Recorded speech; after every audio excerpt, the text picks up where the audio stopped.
मैंने आपसे कहा था पिछली वीडियो में कि मैं बहुत जल्दी आपके लिए एसएससी सीएचएसएल का सिलेबस डिस्कस करूंगा आपके साथ में, ताकि आप अपनी तैयारी को और ज़्यादा बेहतर बना सकें। देखिए, जितने भी सनराइज़ क्लासेस के एस्पायरेंट प्यारे बच्चे हमारे इस वीडियो को देख रहे हैं, सबसे पहले तो बेटा आप इस चैनल को सब्सक्राइब कर लो, क्योंकि हम बहुत सी ऐसी बातें हैं जो आपको क्लास में नहीं बता सकते। तो उन बातों को हम यहाँ पर आपको इन वीडियोस के माध्यम से जो है प्रोवाइड कराने की कोशिश करेंगे। तो चलिए शुरू करते हैं। और इस वीडियो की शुरुआत जो हम करने जा रहे हैं वो डिस्कशन हमारा आज का रहेगा एसएससी सीएचएसएल का जो 10+2 का एग्ज़ाम होने वाला है अभी, उसके सिलेबस के रिगार्डिंग हम ये वीडियो शूट कर रहे हैं। तो आपको मैं सबसे पहले यहाँ पर एक बात बता देता हूँ कि आपको जैसा मालूम है कि यहाँ पर 3 टीयर में एग्ज़ाम होगा ये आपका एसएससी सीएचएसएल का, टीयर 1, टीयर 2 और फिर उसके बाद में आपका टाइपिंग टेस्ट रहेगा। तो मैं आपको बता देता हूँ कि इंडक्टिव सिलेबस टीयर 1 की अगर आप बात करते हैं तो यहाँ पर स्कीम फॉर टीयर 1 एग्ज़ामिनेशन में 4 सब्जेक्ट्स आपको देखने को मिलेंगे। पहला इंग्लिश लैंग्वेज बेसिक नॉलेज रहेगी, उसके बाद में आपका दूसरा जनरल इंटेलिजेंस, और उसके बाद में तीसरा quantitative aptitude, basic arithmetic skill, maths, general awareness यानी जीए। तो यहाँ पे जनरल इंटेलिजेंस आपका रीजनिंग हो गया, जनरल अवेयरनेस जीए सामान्य ज्ञान हो गया। अब आगे आप यहाँ पे पढ़ सकते हैं कि number of questions maximum marks. तो नंबर ऑफ़ क्वेश्चन इसमें 25 रहेंगे, इसमें 25 रहेंगे, इसमें 25 रहेंगे, इसमें 25 रहेंगे, और 50 मार्क्स का एक आ रहा है। तो इसका मतलब ये हुआ कि 2 नंबर का एक क्वेश्चन है आपका। तो इस हिसाब से 50 इसके मैक्सिमम मार्क्स हैं जो इसके लिए आपको प्रोवाइड कराए जाएंगे। Time duration for all parts, यानी अगर पूरे इन चारों की मिलाकर के हम बात करते हैं, इसमें कोई सेक्शनल टाइम नहीं है।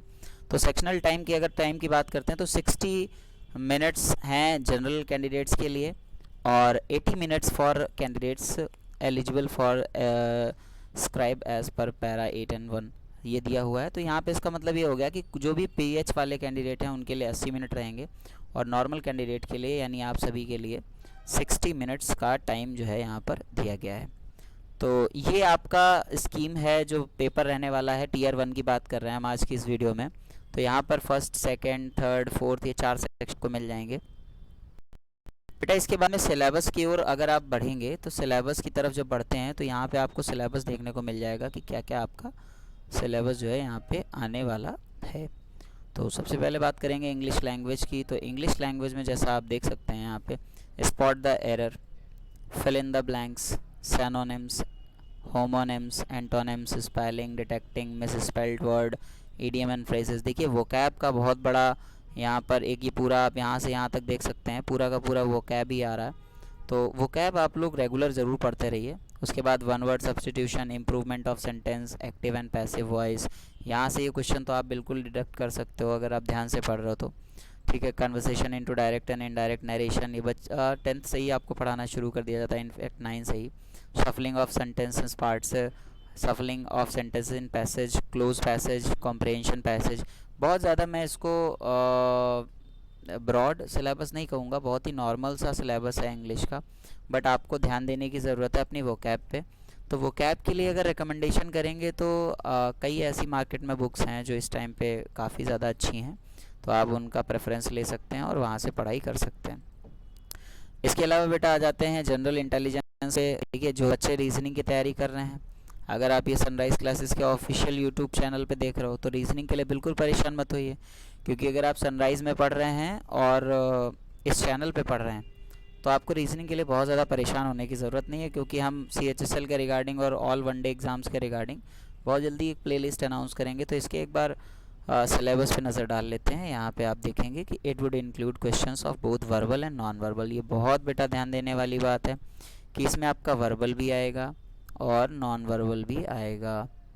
The test will include questions of symmetrical analogy, symbolic operation, number analogy, threads, figure analogy, space orientation, semantic classification, venn diagram, symbolic number classification, drawing interface, figure classification, punched hole, pattern folding and unfolding, symmetric embedded figure, figure series, critical thinking, problem solution, solving आ गया, emotional intelligence, ये सबसे बड़ा factor यहाँ पे है emotional intelligence.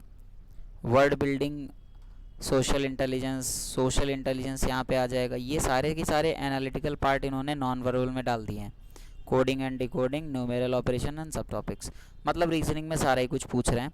इसमें शायद इन्होंने मिस की है जो एसएससी कभी नहीं भूलता, और वो मैं आपको बता देता हूँ। वो है आपका मे बी इन्होंने नहीं दिया हुआ यहाँ पे, आपको मैट्रिक्स ज़रूर पढ़ के जाना है बेटा, ध्यान रखना।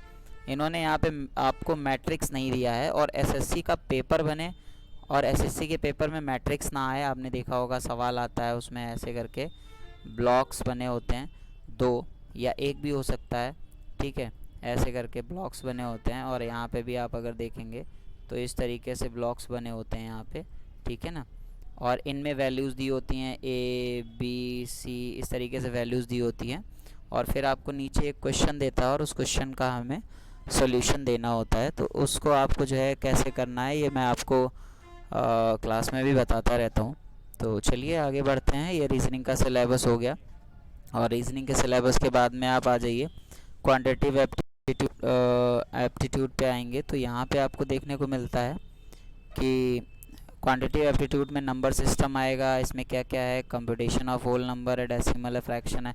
देखिए ये बिल्कुल दिमाग से निकाल दीजिए कि इन्होंने इतना दिया है तो ये इतने से ही पूछेंगे, ठीक है, बिल्कुल दिमाग से निकाल दीजिए इस चीज़ को।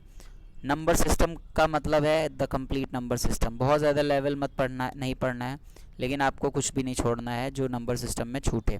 तो आप पढ़ेंगे तो बहुत ध्यान से पढ़ेंगे। फंडामेंटल अर्थमेटिक ऑपरेशन आ जाएगा, अलजेब्रा आ रहा है, इसमें ज्योमेट्री आ रहा है। ज्योमेट्री के बाद में आते हैं तो आपको मेंसुरेशन, ट्रिगो मिलती है।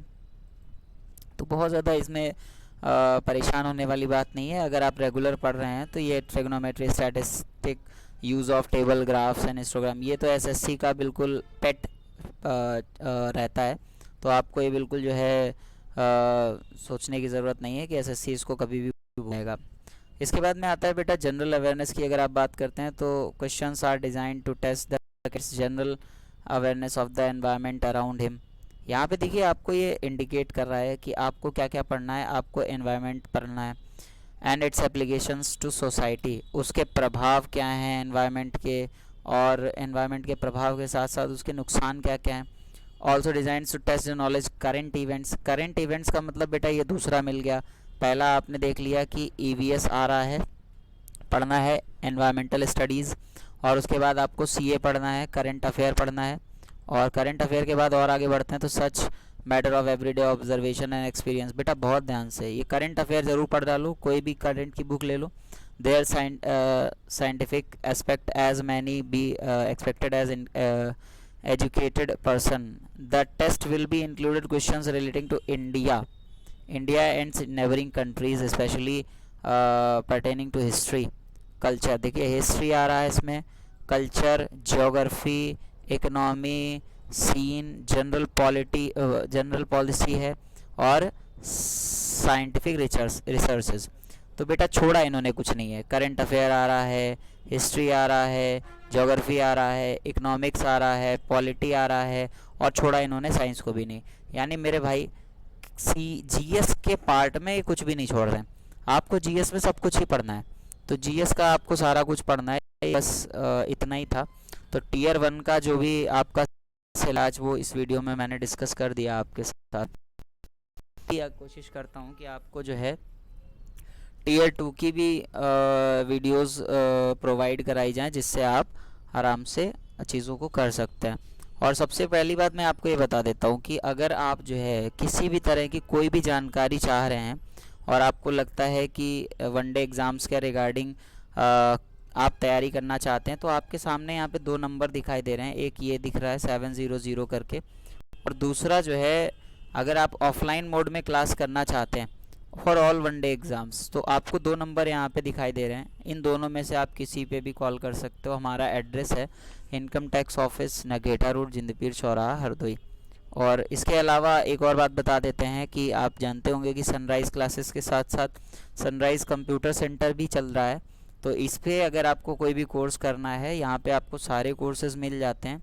सबसे पहले अगर आप कोर्सेज़ की बात जानकारी करेंगे तो यहाँ पे आपको मिल जाता है ओ लेवल जैसा गारंटीड कोर्स हम आपको कराते हैं सिर्फ़ और सिर्फ 8,000 रुपये में, बहुत ही नॉमिनल फ़ीस में 8,000 रुपये में आपको ओ लेवल का कोर्स मिल जाएगा। इसके अलावा अगर आप ट्रिपल सी जैसे कोर्स करना चाहते हैं तो उसके लिए आप कांटेक्ट कर सकते हैं। ट्रिपल सी के लिए आपको सिर्फ 2,500 रुपये इस टाइम ऑफ़र चल रहा है, पे करने होते हैं। और इसी तरीके से अगर और भी आपके कोर्स आप इंटरेस्टेड हैं, जैसे मान लीजिए आप टाइपिंग करते हैं तो गारंटीड टाइपिंग आपकी रहती है, बहुत ही नॉमिनल फ़ीस में टाइपिंग रहती है। और इसके रिगार्डिंग कोई भी अगर आपकी क्वेरी है तो आप इस नंबर पे जो कि आपके सामने भी दिख रहा है 700-795-0958 पे कॉल कर लीजिए और आपको जो है बाकी जानकारी दे दी जाएगी। So thanks for watching this video. आगे ऐसी ही अच्छी जानकारी पाने के लिए चैनल को सब्सक्राइब ज़रूर करिए, वीडियो को लाइक करें ताकि हम आपके लिए और भी ऐसी बेहतरीन वीडियोज़ और जानकारी लेके आएँ। सो मिलते हैं अगली वीडियो में। आज के लिए इतना ही। Thank you.